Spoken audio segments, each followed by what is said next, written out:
નમસ્કાર વિદ્યાર્થી મિત્રો, હું જસાણી સર આપ સર્વેનું જસાણી એજ્યુકેશનમાં હાર્દિક સ્વાગત કરું છું. આજે આપણે ધોરણ 10 વિષય વિજ્ઞાન એમાં ફિઝિક્સનો ભાગ એટલે ચેપ્ટર 9 પ્રકાશ, પરાવર્તન અને વક્રીભવન જેની થિયરી આપણે આઈએમપી 1 શોર્ટમાં ભણવાની છે કે એનું જે રિવિઝન છે એ વધીને 30 થી 32 મિનિટની અંદર આપણે આપવાનો પ્રયત્ન કરશું. એટલે જ્યારે જ્યારે આ ચેપ્ટરની તૈયારી કરતા હોય તમને ત્યારે રિવિઝનનો જે ભાગ છે એ આપણને આઈએમપી 1 શોર્ટમાંથી મળી શકે. છેલ્લે જ્યારે તમારી બોર્ડની એક્ઝામ પહેલા પણ બહુ સરળતાથી આનું રિવિઝન શક્ય બનશે, જેના માટે આપણે લઈને આવ્યા છીએ આઈએમપી 1.01. બોર્ડની અંદર જુઓ તો આના કેટલા માર્ક છે, તો કે 8 થી 11 માર્કનું અત્યાર સુધીમાં પૂછાઈ ગયું છે. દર વર્ષે 8 થી 11 માર્કનું પૂછે છે, જેમાં વિભાગીય એટલે 24 માર્કનો જે ક્વેશ્ચન છે એમાં 2 થી 3 પ્રશ્નો મળે. બી વિભાગ એટલે 2 માર્કના જે ક્વેશ્ચન છે એમાં 4 માર્ક્સનું મળે. સી અથવા તો ડી એની અંદર જુઓ તો એક પ્રશ્ન મળી શકે, 3 માર્કનો હોય અથવા તો 4 માર્કનો હોય. આ ચેપ્ટરની અંદર આપણે કઈ કઈ વસ્તુ લેવાની છે, તો કે પ્રસ્તાવના કહેતા અગત્યતા કે ભાઈ આ ચેપ્ટરમાં કઈ કઈ વસ્તુ છે. સાથોસાથ પ્રકાશનું પરાવર્તન, એમાં સમતલ અરીસો, વક્રાકાર અરીસો, એની વ્યાખ્યાઓ, એના માટેના નિયમો, પછી પ્રકાશનું વક્રીભવન, એના નિયમો, લેન્સના પ્રકાર, લેટરલ શિફ્ટ, આ બધું છે. સાથે પાવર પણ છે, આની સાથોસાથ વ્યાખ્યાઓ પણ છે, એમના નિયમો પણ છે, સૂત્ર પણ મેળવવાના છે, અને એ બધાને કેવી રીતે યાદ રાખવાની ટેકનિક પણ આપણે મેળવવાની છે. આખા આ વર્ષ માટે આ ચેપ્ટરમાંથી જો અગત્યનું હોય તો એ પરાવર્તન અને વક્રીભવનના નિયમો 2 માર્કમાં પૂછી શકે. લેટરલ શિફ્ટ પણ આ વર્ષ માટે અગત્યનું છે, જેનું નામ થાય કાચના લંબઘન વડે થતું વક્રીભવન. અરીસાની મોટવણી અથવા તો લેન્સની મોટવણી એ પણ અગત્યનું છે, અને પાવર કહેતા લેન્સ માટેનો જે પાવર છે એ પણ અગત્યનો છે. જોઈએ આ ચેપ્ટરમાંથી આપણને કઈ કઈ વસ્તુ અગત્યની છે જે તમારા પાર્ટ એ માં ક્વેશ્ચન પેપરમાં પૂછી શકે. તો કે આપણને જે કઈ પદાર્થ કે વસ્તુ દેખાય છે એનો મતલબ એ થયો કે આપણે આંખમાંથી જે કઈ પ્રકાશ નીકળે છે વસ્તુ પર અથડાય અને ત્યાંથી એનું પરાવર્તન થાય છે. એટલે પરાવર્તનની ઘટના જો ન બનત તો આપણને પદાર્થ દેખાત નહીં. અંધકારમય વાતાવરણ છે તો હંમેશા કોઈ પદાર્થને જોઈ શકાતો નથી. શોર્ટ ક્વેશ્ચન આવે કે અંધકારમય વાતાવરણમાં પદાર્થને જોઈ શકાય, તો કે ના.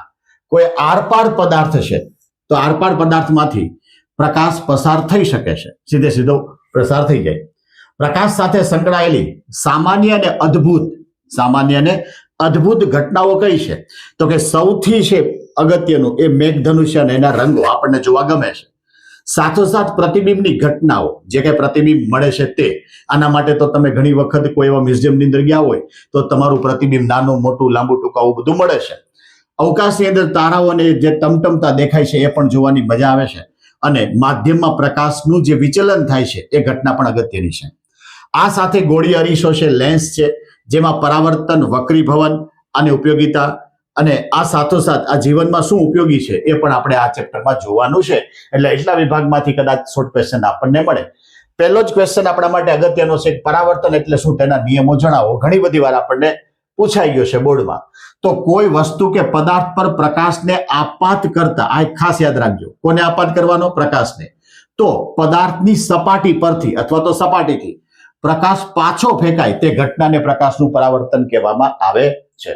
નિયમો લખતા પહેલા આપણે આકૃતિ સ્પષ્ટ બતાવવી પડે. એ આકૃતિમાં એમ કહેવાય કે પહેલા પરાવર્તક સપાટી જે પોલિશ અથવા તો લીસી કરેલી હોય, એના ઉપર હું પ્રકાશનું ત્રાસુ કિરણ આપાત કરું એટલે PQ એ આપાત કિરણ છે. આ Q એ આપાત બિંદુ છે. આ QM એ આપાત બિંદુએ દોરેલો લંબ છે. આ QR એ પરાવર્તન કિરણ છે. આ આપાત કિરણ અને લંબ વચ્ચે બનતો ખૂણો એ આપાત કોણ છે. પરાવર્તિત કિરણ અને લંબ વચ્ચે બનતો કોણ એ પરાવર્તન કોણ છે. ખાલી આકૃતિ સ્પષ્ટ દોરો તો પણ પેપર જોનારને ઘણો બધો ખ્યાલ આવી જાય, અને આની પ્રેક્ટિસ તમારે કરવી પડે. એરા પણ ખાસ અગત્યના છે કે આ તે એરો સપાટી તરફ છે, આ બહારની તરફ છે. નિયમો 2 યાદ રાખવાના છે. એમાં લખવા માટે ખાસ એ જોવાનું છે કે પહેલો જે નિયમ છે યાદ રહી જ જશે કે આપાત કોણ અને પરાવર્તન કોણ સમાન મૂલ્યના હોય છે. બીજો જે નિયમ છે, આપાત કિરણ, પરાવર્તિત કિરણ અને આપાત બિંદુએ દોરેલો લંબ બધા એક જ સમતલમાં હોય છે. હવે અહીં ક્યાં ભૂલ પડે, તો કે આપણે ખાલી એવું બોલીએ છીએ કે ભાઈ સપાટીએ દોરેલો લંબ. ના, આપાત બિંદુ એટલે આપાત બિંદુ ક્યાં છે? Q. એ Q ઉપર દોરેલો લંબ એ માન્ય રહે છે. એટલે આપાત બિંદુએ દોરેલો લંબ બધા એક જ સમતલમાં હોય છે. નિયમ લખવાના થાય તો પહેલો જે નિયમ છે હંમેશા પહેલો જ લખવાનો, એમાં ભૂલ ન થાય. જ્યારે બીજા નિયમમાં કદાચ અહીંયા ભૂલ થવાની શક્યતા છે. જો સમતલ અરીસો જે કદાચ તમારા ટેક્સ્ટ બુકમાં ખાલી શબ્દથી ચલાવી લીધું છે. સમતલ અરીસો, તો કે અરીસાના મુખ્ય બે ભાગ, એક સમતલ અરીસો અને એક વક્રાકાર અરીસો. વક્રાકાર અરીસાના બે ભાગ, અંતર્ગોળ અને બહિર્ગોળ. હવે સમતલ અરીસામાં ઘણી વખત તમને પૂછે, શોર્ટ ક્વેશ્ચન પૂછે, 2 માર્કમાં પૂછે, તો કે સમતલ અરીસા વડે મળતું પ્રતિબિંબ હંમેશા આભાસી અને ચત્તું હોય છે. આપણા ઘરની અંદર આપણે એનો ઉપયોગ કરીએ છીએ. પ્રતિબિંબનું માપ કેતા કદ અને વસ્તુનું કદ સમાન હોય છે. પ્રતિબિંબનું અંતર, તમે અરીસાથી જેટલા દૂર ઊભા હોય એટલું જ તમારું પ્રતિબિંબ અરીસાની પાછળના ભાગમાં હોય છે. એટલે કે પ્રતિબિંબ અંતર અને વસ્તુ અંતર હંમેશા સમાન હોય છે. અને પ્રતિબિંબની બાજુઓ ઉલટાયેલી હોય, તમે અરીસા સામે ઊભા રહી અને જમણો હાથ ઊંચો કરો તેમાં કયો થાય? ડાબો. એટલી વસ્તુ આ સમતલ અરીસામાં જરૂરી છે. એમાં ખાસ કરીને આ બાજુઓ ઉલટાયેલી હોય છે. હવે પ્રતિબિંબ એટલે શું? જૂની ટેક્સ્ટ બુકમાં હતું, નવામાં નથી. તો કે પ્રતિબિંબ એટલે કોઈ એક બિંદુથી શરૂ કરી ઘણા બધા કિરણો પરાવર્તન પામી જે બિંદુએ કેન્દ્રિત અથવા તો વિકેન્દ્રિત થાય તો તે બિંદુને પ્રથમ બિંદુનું પ્રતિબિંબ કહેવાય. 2 પ્રકાર આવે, એક આવે વાસ્તવિક અને એક આવે આભાસી. વાસ્તવિક પ્રતિબિંબ એટલે ખરેખર પ્રતિબિંબ હોય જ. આભાસી પ્રતિબિંબ એટલે હોય નહીં પણ હોય એવો ભાસ થાય છે. વાસ્તવિક પ્રતિબિંબ હંમેશા ઉલટું હોય છે, આભાસી પ્રતિબિંબ હંમેશા ચત્તું હોય છે. વાસ્તવિક પ્રતિબિંબને પડદા પર ઝીલી શકાય છે, આને પડદા પર ઝીલી શકાતું નથી. વાસ્તવિક પ્રતિબિંબની મોટવણી હંમેશા ઋણ હોય છે, બરાબર છે, હંમેશા ઋણ હોય છે. આભાસી પ્રતિબિંબની મોટવણી હંમેશા ધન હોય છે. આ પણ આપણને શોર્ટ ક્વેશ્ચન અથવા તો 2 માર્કમાં કામ લાગે. એના પછી છે ગોળીય અરીસો. તો કે ગોળીય એટલે કે વક્રાકાર અરીસો, એમાં અંતર્ગોળ અરીસો અને બહિર્ગોળ અરીસો. ગોળાકાર કવચમાંથી વક્રાકાર ભાગ કાપી અને એ વક્રાકાર ભાગની અંદરની સપાટી, વક્રાકાર ભાગની અંદરની સપાટી, મેં અહીંયા વક્રાકાર અરીસો મૂક્યો છે. વક્રાકાર અરીસાને અંદરની સપાટી કહેતા, વક્રાકાર જે કઈ પદાર્થ છે કવચ, એની અંદરની સપાટી બરાબર પોલિશ કરેલી હોય તો એને શું કહેવાય? અંતર્ગોળ. એવી જ રીતે બહારની સપાટી જો પોલિશ કરેલી હોય તો એને શું કહેવાય? બહિર્ગોળ કહેવામાં આવે છે. અહીંયા તમારે અરીસો શબ્દ નહીં આવે, બરાબર, વક્રાકાર ભાગ આવશે. આવી જ રીતે આની અંદર જુદા જુદી વ્યાખ્યાઓ છે જે આપણને 1 માર્કમાં, 2 માર્કમાં, 3 માર્ક સુધી પહોંચી શકે. હવે વ્યાખ્યાની અંદર ખાસ એ જોવાનું છે કે ભાઈ પેપર જે ચેક કરનાર છે શું આમાંથી તમારી પાસેથી પકડી શકે. તો કે વક્રાકાર કેન્દ્ર છે, તો કે વક્રાકાર અરીસો જે કવચમાંથી બનાવવામાં આવ્યો છે, વક્રાકાર અરીસો જે કવચમાંથી બનાવવામાં આવ્યો છે, એ ગોળીય કવચના કેન્દ્રને શું કહેવાય? વક્રતા કેન્દ્ર સી કહેવામાં આવે છે. બીજી વ્યાખ્યા સેમ આના જેવી, ખાલી કેન્દ્રની જગ્યાએ ત્રિજ્યા, આ શબ્દ પકડી લેવાનો. વક્રાકાર અરીસો જેમાંથી, જે કવચમાંથી બનાવવામાં આવ્યો છે તે ગોળીય કવચની ત્રિજ્યાને શું કહેવાય? વક્રતા ત્રિજ્યા કહેવામાં આવે છે. ધ્રુવ પી, એકદમ સિમ્પલ વ્યાખ્યા. વક્રાકાર અરીસાનું મધ્ય બિંદુ એને શું કહેવાય? ધ્રુવ પી. મુખ્ય અક્ષ ધ્રુવ પી અને વક્રતા કેન્દ્ર સી માંથી પસાર થતી કાલ્પનિક રેખા. મુખ્ય કેન્દ્ર, આપાત થતા કિરણો પરાવર્તન પામી જે બિંદુએ કેન્દ્રિત એટલે ભેગું થવું, વિકેન્દ્રિત એટલે ભેગા ન થતા હોય પણ ભેગા થાય એવું ભાસ થાય, તો એ બિંદુ, જે બિંદુએ ભેગા થાય એ બિંદુને અરીસાનું મુખ્ય કેન્દ્ર કહેવામાં આવે. જોજો, બરોબર યાદ રાખજો. અહીંયા છે વક્રતા કેન્દ્ર, જે અરીસાનો ભાગ નથી, કવચનો ભાગ છે. ત્યાં છે મુખ્ય કેન્દ્ર, એ ખરેખર અરીસાનો ભાગ છે. પછી છે કેન્દ્ર લંબાઈ. ધ્રુવ પી અને મુખ્ય કેન્દ્ર કેપિટલ એફ વચ્ચેનું જે કઈ અંતર છે એને શું કહેવાય? અરીસાની કેન્દ્ર લંબાઈ. અને પછી છે પેરીએક્સલ રે, તો કે મુખ્ય અક્ષની સૌથી નજીક રહેલું જે કઈ આપાત કિરણ છે એ શું બને? પેરીએક્સલ રે કહેવામાં આવે છે. જો જે આ સ્લાઇડ આપણા માટે અગત્યનું છે કે આમાં ઘણી બધી વસ્તુ આપણે વણી લીધી છે અને જે વારંવાર ભૂલ થવાની શક્યતા છે એને કેવી રીતે યાદ રાખવી. તો કે પહેલું જે છે એ જૂની ટેક્સ્ટ બુકની અંદર વક્રતા ત્રિજ્યા અને કેન્દ્ર લંબાઈ વચ્ચેનો સંબંધ સાબિત કરવાનો હતો. અહીંયા તમારે સીધું સ્વીકારી લેવાનું કે વક્રતા ત્રિજ્યા એ કેન્દ્ર લંબાઈ કરતા બમણી છે, માટે સૂત્ર બન્યું R બરાબર 2a. તો f ને કરતા બનાવો તો f બરાબર r/2. આપણને ક્યાંક એક્ઝામ્પલ માટે કામ લાગશે. અરીસાનું જે સૂત્ર છે 1/v વત્તા 1/u is equal to 1/f, તો એમાં પણ આપણે આવું સૂત્ર બનાવી શકીએ કે 1/v વત્તા 1/u is equal to 2/r. પાવરનું જે સૂત્ર છે એ p is equal to 1/f, તો f એટલે 2/r, 1/f એટલે 2/r. આ જે છે એ ખાસ કરીને આપણને લેન્સમાં ઉપયોગી થશે. શેમાં ઉપયોગી થશે? લેન્સમાં ઉપયોગી થશે. જુદા જુદા નિયમો છે આપાત કિરણ કેવી રીતે પસાર થાય તો એનું પરાવર્તન ક્યાંથી થાય એના માટેના 4 નિયમ છે. એ 4 નિયમમાંથી કોઈ પણ 2 નિયમનું પાલન થવું જોઈએ. આ 4 માંથી કેટલા નિયમ? 2. હવે જે લાઈન મેં બતાવી છે એનાથી જ મેં લખ્યું છે. પહેલું છે આપાત કિરણ મુખ્ય અક્ષને સમાંતર, તો પરાવર્તન કિરણ મુખ્ય કેન્દ્રમાંથી પસાર થાય. રેડ એનથી બતાવ્યું, અહીંયા પણ એ જ બતાવ્યું. બીજું છે આનાથી ઊંધું, કે આપાત થતું કિરણ જો મુખ્ય કેન્દ્ર F માંથી પસાર થતું હોય તો એનું પરાવર્તન કિરણ મુખ્ય અક્ષને સમાંતર, એટલે બીજી લાઈન. ત્રીજું ગ્રીન થી બતાવ્યું, જો વક્રતા કેન્દ્ર C માંથી પસાર થતું હોય તો એ જ માર્ગે પાછું વળે છે.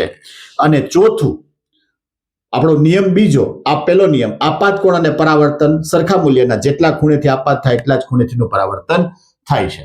આ ખાસ કરીને યાદ રાખવાનો, એટલે યાદ રાખો તો તમે 2 કે 3 માર્કમાં લખી શકો. કિરણાકૃતિ, કે વસ્તુને ક્યાં મૂકવાથી એનું પ્રતિબિંબ ક્યાં મળે. તમને દોરતા તો આવડે છે, મેજોરિટી જે ભૂલ થાય છે તો એનો આપણે ચાર્ટ સ્વરૂપે લીધું છે. 4 મુખ્ય એના સ્તંભ છે. અંતર્ગોળ બહિર્ગોળ બંને અરીસા માટે બતાવ્યું છે. એમાં પહેલું છે વસ્તુનું સ્થાન.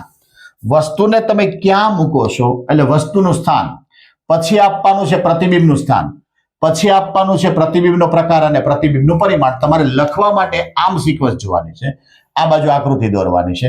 યાદ રાખવા માટે આપણે આ ચાર્ટ બતાવ્યો છે અને એ ચાર્ટ તમે વારંવાર ફોકસ કરશો એટલે આપણને ક્લિયર કટ આવશે. વસ્તુનું સ્થાન છે અનંત અંતરે. અંતર્ગોળ અરીસા માટે વસ્તુ ક્યાં મૂકી બે? અનંત અંતરે. તો એનું પ્રતિબિંબ ક્યાં મળે? મુખ્ય કેન્દ્ર F ઉપર. પ્રતિબિંબનો પ્રકાર કેવો હોય? વાસ્તવિક અને ઉલટો. અને પરિમાણ એટલે અત્યંત એકદમ નાનું હોય છે. બીજું જે છે C થી થોડે દૂર, વક્રતા કેન્દ્ર C થી થોડે દૂર, તો એનું પ્રતિબિંબ મળે C અને F ની વચ્ચે. પ્રતિબિંબનો પ્રકાર થાય વાસ્તવિક અને ઉલટું, થોડું નાનું. ત્રીજી કન્ડિશન આવી પણ શક્ય બને, જે મેં રેડ લાઈન થી બતાવી છે, કે વક્રતા કેન્દ્ર C પર જો એને મૂકો વસ્તુને તો એનું પ્રતિબિંબ પણ વક્રતા કેન્દ્ર C પર જ મળે, વાસ્તવિક અને ઉલટું મળે, અને વસ્તુ અને પ્રતિબિંબ બંને સમાન હોય. કદની દ્રષ્ટિએ, લંબાઈની દ્રષ્ટિએ બધી રીતે સમાન હોય.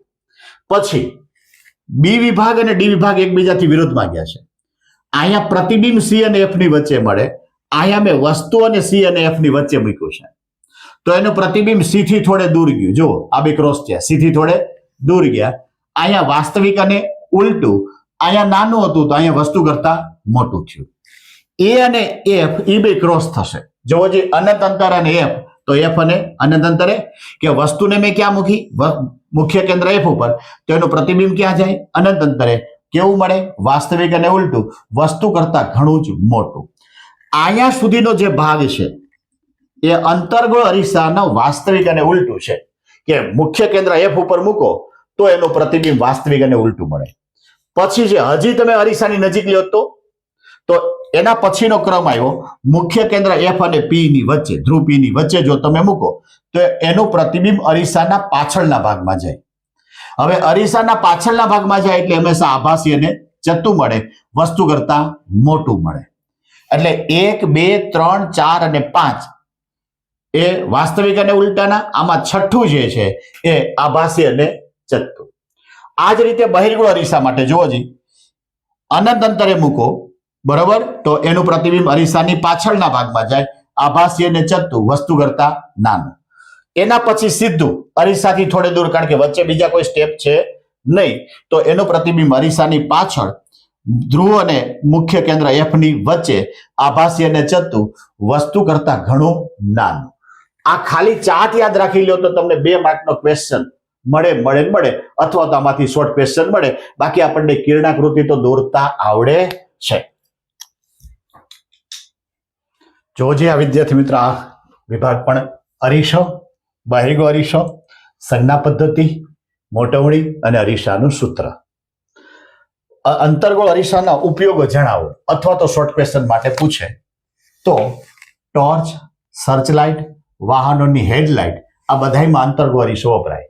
સૌર ભઠ્ઠી, જ્યાં સૂર્યપ્રકાશને કેન્દ્રિત કરવો છે, વધારે તાપમાનની જરૂર છે, ત્યાં 1 થી વધારે અંતર્ગોળ અરીસા ગોઠવવામાં આવે છે, એટલે બીજો ઉપયોગ. ત્રીજો, દાઢી કરવાના જે અરીસા છે કરવા માટેનો, એ પણ અંતર્ગોળ અરીસો હોય છે. અને ચોથું, દાંતના જે ડોક્ટર છે દર્દીના દાંતનું મોટું પ્રતિબિંબ જોવા માટે પણ અંતર્ગોળ અરીસાનો ઉપયોગ કરે છે. કેટલા નજીક રહેલી મોટી વસ્તુને જોવા માટે અંતર્ગોળ અરીસાનો ઉપયોગ થાય. એની સામે બહિર્ગો અરીસાનો ઉપયોગ, તો કે ડ્રાઈવર વાહન ચલાવતો હોય અને એની પાછળ આવતા જે કે વાહન છે એ વાહનનું સ્પષ્ટ અને નાનું પ્રતિબિંબ જોવા માટે હંમેશા વાહનની સાઈડમાં જે અરીસો લગાવેલો છે એ કેવો હોય? બહિર્ગો અરીસો. એટલે ડ્રાઇવિંગ કરવા માટે બહિર્ગો અરીસો. ઊંચી ઇમારત હોય અથવા તો મોટું વૃક્ષ હોય એનું સંપૂર્ણ જો પ્રતિબિંબ તમારે જોતું હોય તો પણ એ કેવો હોય? બહિર્ગો અરીસો મોટી મોટી કંપનીઓ અથવા તો સોસાયટીના ગેટ આગળ લગાવેલું હોય છે. સંજ્ઞા પદ્ધતિ એ પણ આપણા માટે અગત્યનું છે અને ચાર્ટ સ્વરૂપે આપણે યાદ રાખવાનો પ્રયત્ન કર્યો છે. મારે આ બધી વસ્તુનું માપન કરવું છે સેન્ટીમીટર અથવા તો મીટરમાં, તો મારે માપન કરવા માટે ક્યાંથી માપવું? સંદર્ભ બિંદુ, તો કે અરીસાના ધ્રુવ P થી માપવું. કેવી રીતે માપવું? તો કે મુખ્ય અક્ષને આધીન માપવું. એટલે આ માનો કે સપોઝ અરીસો છે ને એનું ધ્રુવ P છે, આ મુખ્ય અક્ષ છે, તો આની યામ પદ્ધતિમાં આપણે લીધા.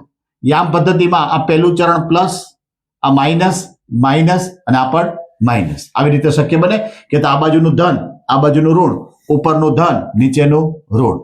અહીંથી માપતા માપતા જો તમે આમ જાઓ, વસ્તુ આમ છે, સપોઝ પ્રતિબિંબ આમ છે, તો આપાત કિરણની દિશા થઈ હંમેશા ધન લેવાય. જો વિરુદ્ધ બાજુ આમ માપો તો હંમેશા માઇનસ લેવાય. માપતા માપતા ઉપર જાઓ તો એ માપ હંમેશા ધન લેવાય. નીચે આવો તો એ માપ હંમેશા ઋણ લેવાય. હવે આને યાદ રાખવું છે. આપણને તો કદાચ ખ્યાલ નહીં આવે, એક્ઝામ્પલની અંદર ખાસ આ વસ્તુ જરૂરી છે. વસ્તુ અંતર જેને બતાવી છે આપણે યુ વડે, વસ્તુ અંતરને શેના વડે બતાવી છે? યુ વડે. આ સિમ્બોલ યુ છે એ હંમેશા માઇનસ જ હોય. અરીસો ગમે તેવા પ્રકારનો હોય કે લેન્સ હોય, હંમેશા ડાબી બાજુ એ વસ્તુ હોય એટલે યુની કિંમત હંમેશા માઇનસ મૂકી શકાય અથવા તો જવાબ માઇનસ મળવો જોઈએ. પ્રતિબિંબ અંતર V જે માઇનસ છે અને પ્લસ છે. જો પ્રતિબિંબ વસ્તુ તરફ મળતું હોય, વસ્તુ આ બાજુ છે તો પ્રતિબિંબ આ બાજુ મળતું હોય, ચતું કે ઉલટું, પણ એ હંમેશા વસ્તુ અંતર કહેતા વસ્તુ તરફ હોય તો હંમેશા કેવો આવે? માઇનસ આવે. વસ્તુની વિરુદ્ધ બાજુએ આભાસી પ્રતિબિંબ અંતર્ગોળ દિશા માટે, બહિર્ગોળ દિશા માટે તો હંમેશા એ પ્લસ આવે. વસ્તુની વિરુદ્ધ બાજુ હોય તો હંમેશા પ્લસ આવે. કેન્દ્ર લંબાઈ અને વક્રતા થઈ જે બે એક સાથે યાદ રાખવાનું છે. કેન્દ્ર લંબાઈ માઇનસ, તો કે જો અંતર્ગોળ અરીસો હોય તો એની કેન્દ્ર લંબાઈ હંમેશા માઇનસ, બહિર્ગોળ અરીસો હોય તો એની કેન્દ્ર લંબાઈ હંમેશા પ્લસ. તો અહીંયા જે એફ છે એ તમારો આર બન્યો. પછી એવું વસ્તુની ઊંચાઈ એ હંમેશા પ્લસ જ હોય, આ યાદ રાખવાનું, કારણ કે વસ્તુ હંમેશા ઉપર તરફ જ મુકાય, બરોબર? એટલે એ પ્લસ. હવે એનું પ્રતિબિંબ ચતુંય મળે અને ઉલટું મળે.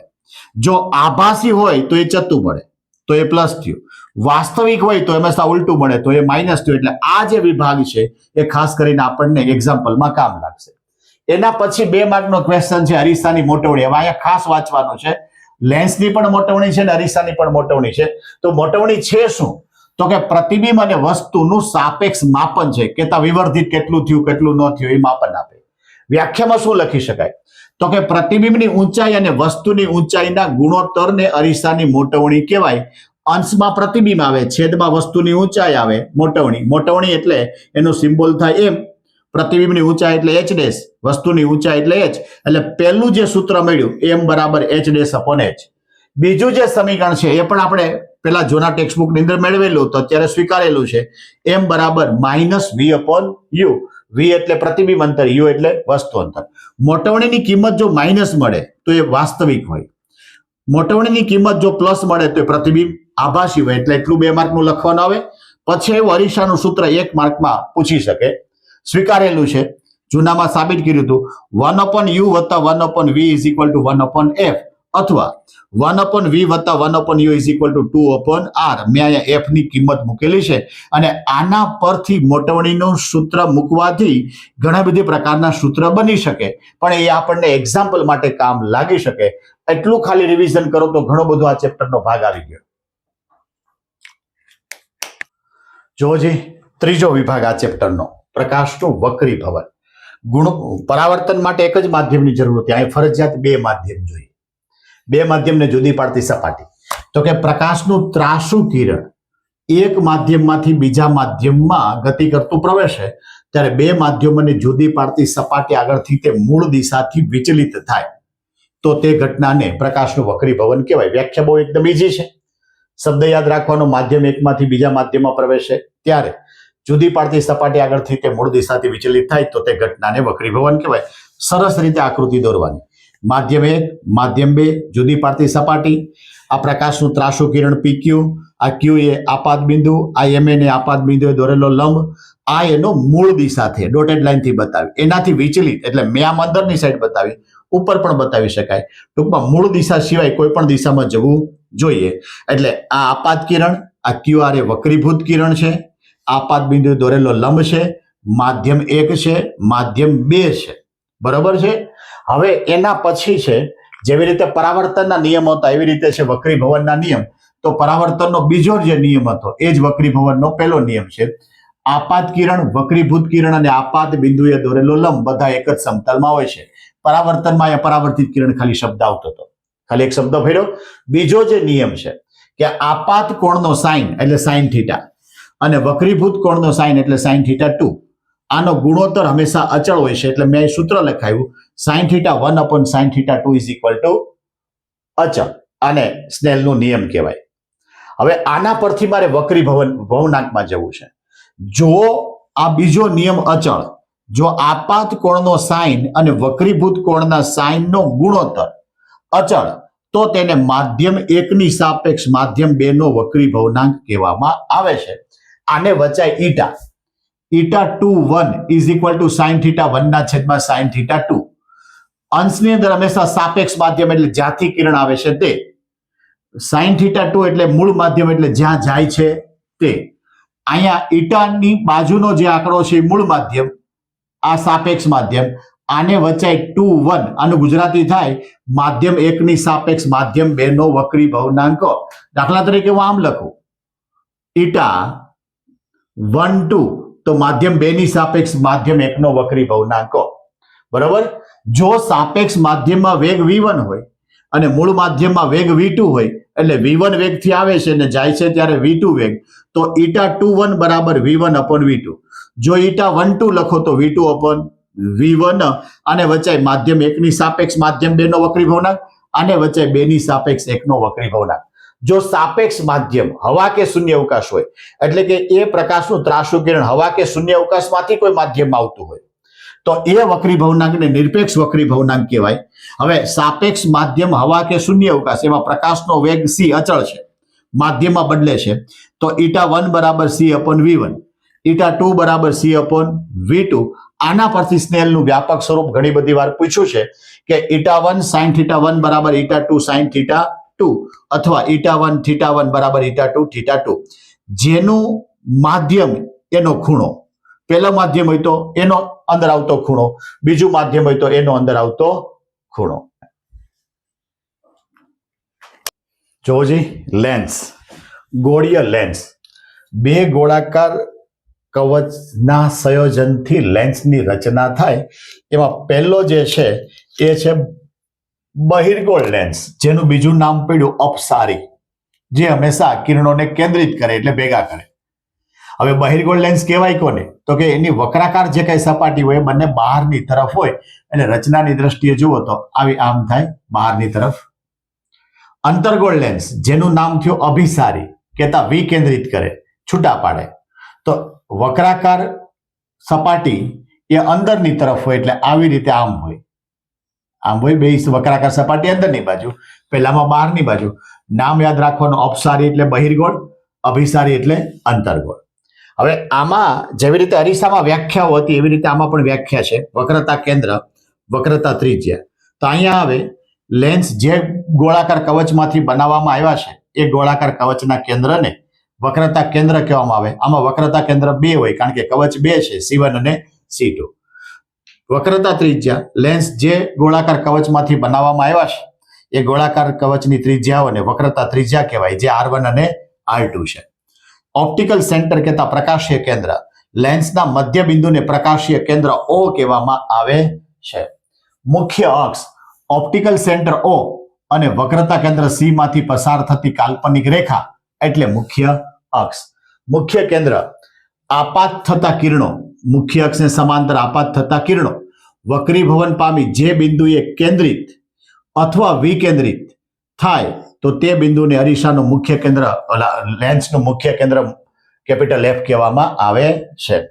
કેન્દ્ર લંબાઈ, ઓપ્ટિકલ સેન્ટર O અને મુખ્ય કેન્દ્ર કેપિટલ F વચ્ચેના અંતરને શું કહેવાય? કેન્દ્ર લંબાઈ સ્મોલ f કહેવામાં આવે છે.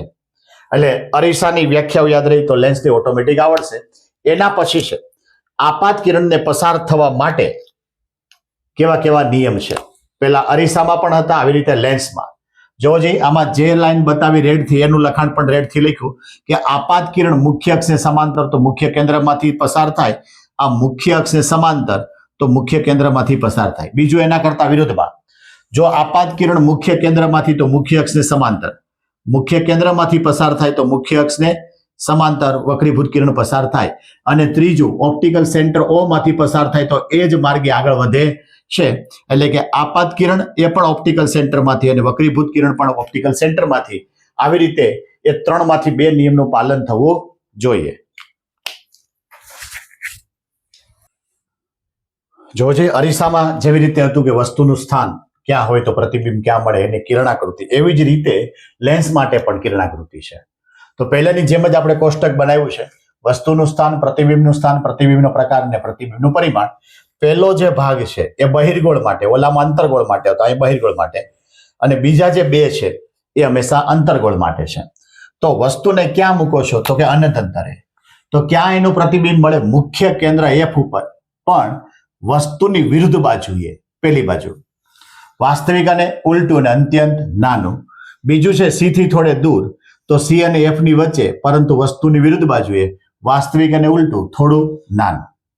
તમને આ ક્વેશ્ચનમાં આપ્યું હોય તો આ તમારો આન્સર થાય, આ 3 એ 3, અને સાથે તમારે કિરણાકૃતિ બતાવવી પડે. ત્રીજી જે લાઈન છે એ ત્યાં મળે છે. C ઉપર હોય તો એ C ઉપર, પરંતુ વિરુદ્ધ બાજુએ. વાસ્તવિક ઉલટું, વસ્તુ અને પ્રતિબિંબ બે સમાન. જે B ની ઘટના હતી એ D ની થશે, પણ ક્રોસ થશે C અને F ની વચ્ચે. તો અહીંયા વસ્તુ C અને F ની વચ્ચે, તો પ્રતિબિંબ ક્યાં જતું રહ્યું? C થી થોડે દૂર પણ વિરુદ્ધ બાજુએ. વાસ્તવિક વસ્તુ કરતા મોટું. A અને E સરખા થાય, મુખ્ય કેન્દ્ર પર વસ્તુ મૂકી તો પ્રતિબિંબ ક્યાં જતું રહ્યું? અનંત અંતરે, પરંતુ વિરુદ્ધ બાજુએ. વાસ્તવિક ઉલટું અને વસ્તુ કરતા ઘણું મોટું. F રેડ લાઈન થી બતાવ્યું, એમાં આભાસી મળશે. F અને O ની વચ્ચે જો વસ્તુ મૂકો તો વિરુદ્ધ બાજુએ O અને F ની વચ્ચે જ મળે. આભાસી અને ચત્તુ મળે, વસ્તુ કરતા મોટું મળે. અંતર્ગોળ લેન્સ હોય તો અનંત અંતરે જો મૂકો તો મુખ્ય કેન્દ્ર F ઉપર, પણ વસ્તુ તરફ, પહેલા બધામાં વસ્તુની વિરુદ્ધ બાજુ આવતું હતું. આ વસ્તુ તરફ આભાસી અને ચત્તુ, અત્યંત નાનું. બીજો ઓપ્શન આવે અનંત અંતર અને O ની વચ્ચે, ઓપ્ટિકલ સેન્ટરની વચ્ચે. તો એનું પ્રતિબિંબ F અને O ની વચ્ચે, પણ વસ્તુ તરફ જ મળે. આભાસી અને ચત્તુ મળે, વસ્તુ કરતા નાનું મળે. એટલું યાદ રાખી લ્યો. એટલે આપણી 1 2 3 4 5 6 ને 2 8, બરોબર. અને 8 શેની છે? અરીસાની. 16 માંથી પૂછાવાની પૂરેપૂરી શક્યતા રહે. તમારે આમાં આકૃતિ દોરવી જરૂરી છે. સંજ્ઞા પદ્ધતિ જે છે એ આબેહૂબ અરીસાની જે સંજ્ઞા પદ્ધતિ હતી, સેમ ટુ સેમ એ જ નિશાની સાથે લાગુ પડે છે.